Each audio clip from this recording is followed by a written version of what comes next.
O-Dog Boxing, motherfucker.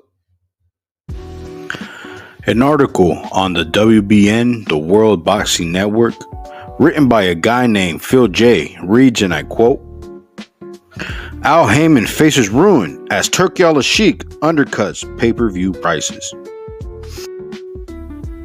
Haymon, the head of Premier Boxing Champions, has always championed the usual premium live event prices, evident since the dawn of Mike Tyson's era. The cost of pay-per-views stayed rigid between the 1990s and 2010s, until Floyd Mayweather upped the pricing alongside Haymon 10 years ago. Mayweather asked for almost $100 for his bouts against Manny Pacquiao and Conor McGregor, which pushed the usual price of pay-per-view events to a new normal of around $80. However, Alalshikh is not having it. Since entering the sport in 2023, the cost of fight fans has been one of the main sticking points for the Real season's matchmaker. Alalshikh has been cheered for his desire to lower fan prices, which is not good news for Haymon. The PBC boss has not reacted to Alalshikh's proposal to sell all major boxing events for around $25. However, this wasn't the case for Terence Crawford's recent event in Los Angeles last August. Alalshikh sold a fight like Haymon for $79.99. Alalshikh moved toward his promise in October by asking $25.99 for the Beterbiev vs. Bivol event, but raised the price again to $39.95 for Usyk vs. Fury 2. In 2025, Alalshikh made the future of pay-per-view more explicit by stating that no other event would cost more than $25.99 in the United States, which undercut Haymon by $54 per show. This scenario would prove unworkable for Haymon in the future. Fans would wonder why they would pay for the PBC's higher pay-per-views when Alalshikh arguably offers better events for far less. Haymon will have to bring prices down or face the wrath of fans. Currently, 2 Amazon Prime pay-per-views will cost fans $155 and some change to watch in 1 month. David Benavidez vs. David Morrell on February 1st comes in at $79.99. While Gervonta Davis vs. Lamont Roach on March 1st will set purchasers back $75.95. This model would be unsustainable for Haymon if Alalshikh sticks to his proposal when landing a reported 10% stake in DAZN. Haymon faces ruin and will have to relent on his pricing scheme to align with the sport's direction under the guidance of the Saudi Arabian moneymen. End quote. All right, boys. Now it's my turn to cook. Let me start off by saying this. I couldn't be more happy. This is good news. I'm as happy as a queer in a tree full of dicks. No diddy. We're getting better fights for far less money. But better fights is an understatement. We are getting fantasy type matchups like Tyson Fury versus Usyk 2 times. Bivol versus Beterbiev 2 times. Not to mention the card on February 22nd. That whole card is sick with it. Super stacked. Daniel Dubois versus Joseph Parker is going to be a classic.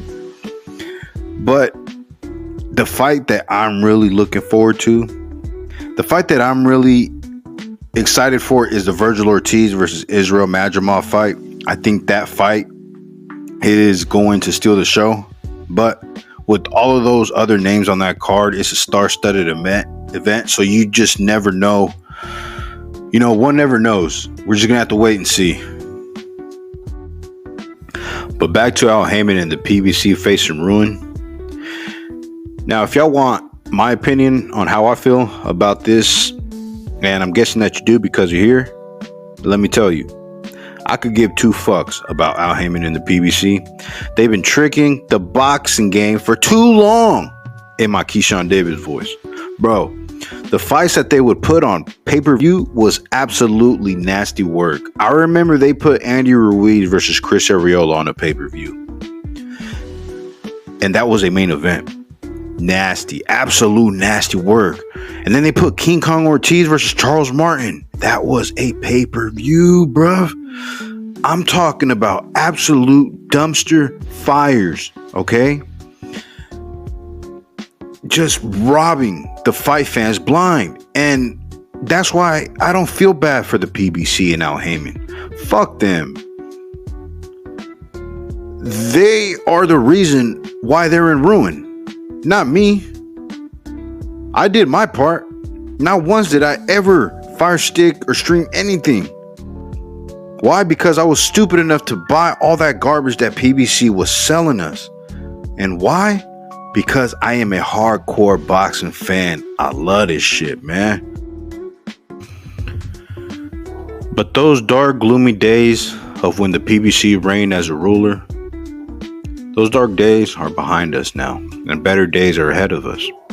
2025 is going to be a hell of a year for Real Season, DAZN, and for all of us real hardcore fans. Not you fake ass PBC gangbangers, all of you fucking weirdos that don't like what Turki Alalshikh is doing. I've got some advice for y'all. You don't like what Turki's doing? Don't watch, bro. As simple as that. Just stick to stealing and fire sticking whatever remains of Al Haymon and the PBC shows, which is not much, because I'm hearing from a reliable source that Al Haymon and the PBC's days on Amazon Prime are numbered as well.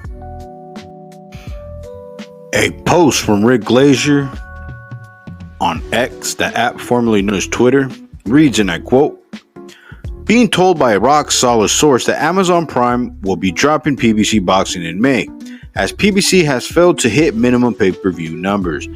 This will be the 12th platform that has permanently disassociated themselves from PBC since the inception of PBC in March 2015. Another Al Haymon fumble," end quote. So you see, it's over for you boys. PBC is finished, and every day Turki Alalshikh and DAZN are taking more and more fighters with them. You either get down or you lay down. I don't understand how you claim to be a boxing fan but don't like what Turki Alalshikh is doing. All of these fucking J-Cats and weirdos like Tim Bradley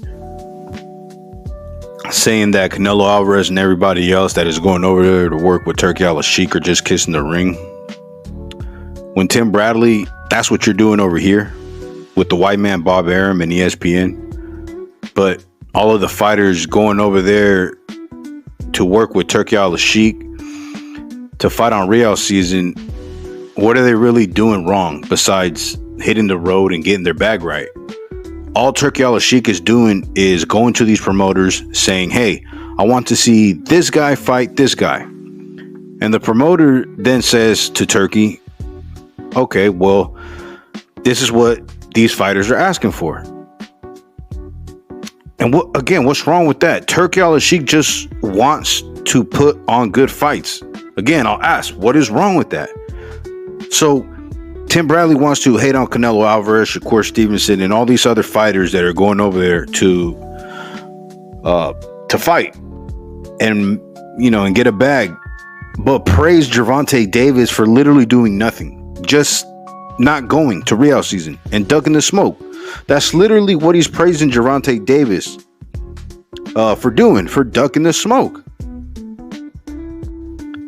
And for those who are out there listening to this thinking to yourself, well, no, he's praising Gervonta Davis for being loyal to the PBC and Al Haymon. All right, fine. Again, after May, Amazon Prime is done dealing with PBC. So where will PBC's next show? Where will they put it on? Will it be on BLK Prime? Who knows? But my point that I'm trying to make here is, as Gervonta Davis, if he ever wants to make a big payday in the sport of boxing ever again, he's going to have to leave Al Haymon and the PBC to go work with Turki Alalshikh and DAZN. It's not personal, it's strictly business. You know what I'm saying? And one more thing before ending this video, I want to get off my chest is, I know I've been hearing a lot of people say since the introduction of Real Season, most fights will be taking place in Saudi Arabia. So that won't allow us to watch the fights here, go to the fights in the United States. And to those people, I would just have to say this. I'd rather watch it on TV than to see it in person. But that's just me, personally. What about y'all? Let me know, man, down in the comment section. And yeah, that's all I got for this one. And you already know, once again, this has been your boy O-Dog Boxing, and I'm out. This.